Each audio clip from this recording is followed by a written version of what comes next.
troisième éliminé et deuxième de l'équipe rouge ce mardi 7 mars, Alexandre s'est vu éteindre son flambeau par Denis Brognard sans avoir pu mener à bien ses objectifs de sortir les plus sportifs dont sa chef d'équipe Elena la semaine dernière et le solide Rudy ce soir.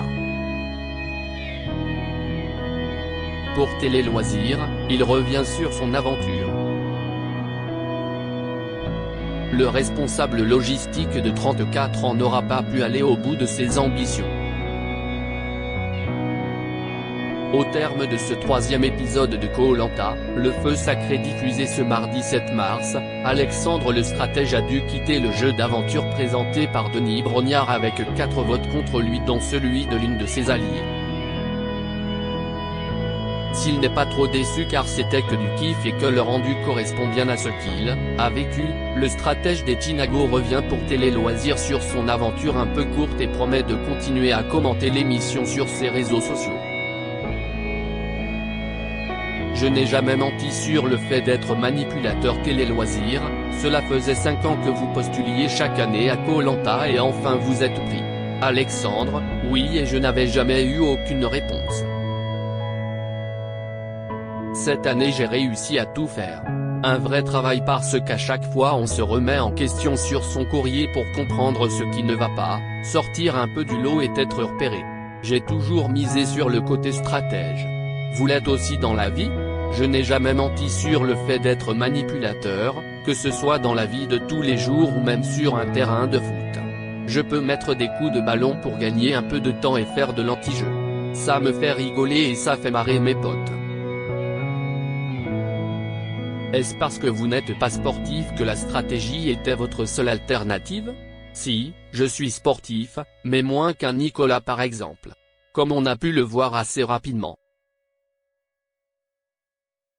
C'est l'année où je me suis le moins préparé, à cause d'une année compliquée, et j'ai été pris. Mais ce qui m'éclate dans Koh-Lanta c'est vraiment la stratégie, voir comment je pouvais manipuler et animer la saison. Ces dernières années, je m'étais ennuyé devant ma télé donc je voulais remuer tout ça, essayer de bouger les lignes de la stratégie, qu'on arrête de laisser les sportifs sur deux au premier conseil. Emine et Célia m'ont beaucoup touché et je voulais les défendre, cela faisait 20 et 14 ans qu'ils postulaient. Je me suis mis en avant pour les défendre. Je voulais qu'ils restent et puissent montrer autre chose. Vous vous êtes aussi retourné contre Emine. Il n'y avait plus grand monde derrière moi quand il a fallu voter. Et Emine m'a mis dans une mauvaise position. Quand je lui ai dit qu'il était en danger, il l'a raconté aux autres. Donc je suis allé le voir pour lui dire que puisqu'il avait donné mon prénom, j'étais obligé de voter contre lui pour me fondre dans la masse. Il ne me faisait plus confiance et il a préféré aller voir Rudy. Ça a mis mon nom en avant et malheureusement ça m'a entraîné dans ma chute. Les moins sportifs sont donc condamnés à sortir au début. Non, la stratégie de se cacher marche très bien pour les moins sportifs. Mais moi je ne sais pas jouer comme ça. Il faut que ça bouge, que je tente des choses. Autant vivre son aventure en étant soi-même au maximum, sans avoir de regrets. Ce qui est mon cas. J'ai rigolé comme un gamin là-bas. Anne-Sophie a peut-être suivi un ordre d'Esteban. Sur Twitter, les internautes vous comparent à Javier, vous vous retrouvez en lui ? Oui effectivement mais j'avais aussi adoré quelqu'un dont on parle très peu, Maxime de la saison 11. Il m'avait fait rêver en début d'émission. Il avait fait fort lors des premiers conseils en manipulant certaines filles. Personne n'avait vu venir les premières éliminations. Après, il était parti dans trop de choses avec un faux collier d'immunité. Les premières réussites l'ont poussé à en faire toujours plus. Vous êtes un joueur, c'est ce qui vous a rapproché avec Elodie ? C'est le côté pétillant d'Elodie que j'ai adoré. Elle part dans tous les sens. Et c'est vrai que le jeu nous a rapprochés. J'aurais tellement aimé travailler dans le jeu moi aussi. Elle m'a fait beaucoup rire et j'espère qu'elle ira très loin. Qui étaient vos autres alliés?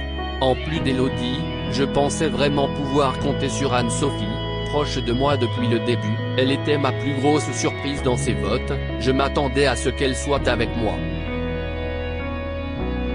Je pense qu'elle a suivi l'ordre que quelqu'un lui a donné.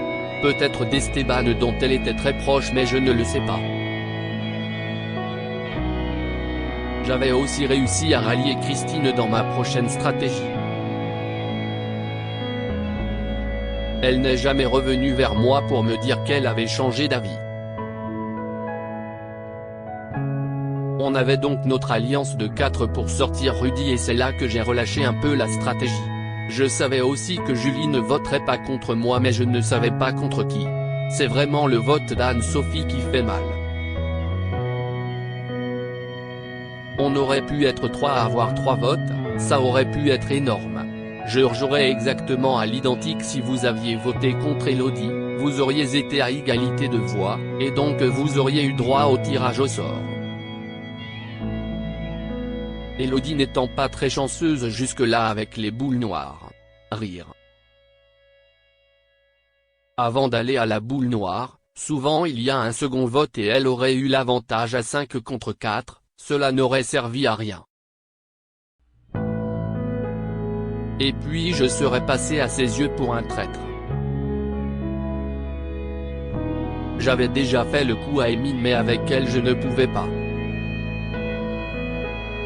C'était ma limite dans la stratégie.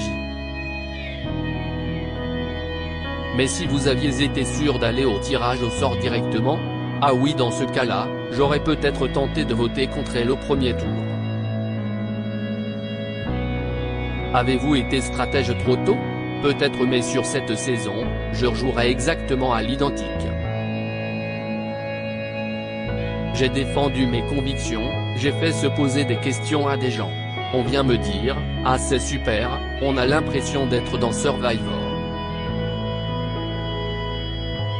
Je pense que dans les prochaines saisons de Koh-Lanta, il y aura plus de stratèges qui tenteront, comme moi, de gros mouvements d'entrée de jeu. Ça apportera encore plus d'attraction et d'inattendus pour les téléspectateurs. Vous repartiriez? Oui bien sûr. Mais si je devais repartir dans un Koh-Lanta, je laisserais le doute sur ma façon de jouer. J'essaierais de ne pas avoir l'étiquette du stratège et de devenir plus sportif. Mais toujours aussi joueur, sinon on s'ennuierait. Certains se retiennent face caméra. Vous avez aussi l'image d'un râleur. Non, pourtant pas mais ça me fait rigoler. Je suis franc, c'est surtout ça. J'ai toujours dit ce que je pensais. Je n'ai jamais de filtre. Je n'étais pas venu sur l'île pour passer inaperçu. Quand quelque chose me déplaisait, je le disais face caméra. Certains se retiennent. Avez-vous compris le choix de Tania qui a immunisé Christine? C'était un coup d'épée dans l'eau comme dit Denis. Ce n'était pas joueur. C'est dommage. Pourtant, je lui avais dit que Christine n'était pas en danger. Est-ce qu'elle ne m'a pas cru ou est-ce parce qu'elle avait peur pour son alliance avec Rudy plus tard? Qui soutenez-vous désormais, en plus d'Elodie? J'ai beaucoup apprécié Quentin. Dans ma stratégie, lors de la première nuit, je m'étais attaché à plusieurs jaunes. J'avais fait exprès pour mieux les retrouver plus tard. Je vois Quentin un peu stratège dans ce qu'il raconte en interview et il est pas mal sportif. Niveau social, j'espère juste pour lui qu'il ne s'énervera pas trop. À lire aussi Nicolas, Koh-Lanta, le feu sacré, règle ses comptes avec grâce après un gros tacle, tu vas apprendre à me connaître.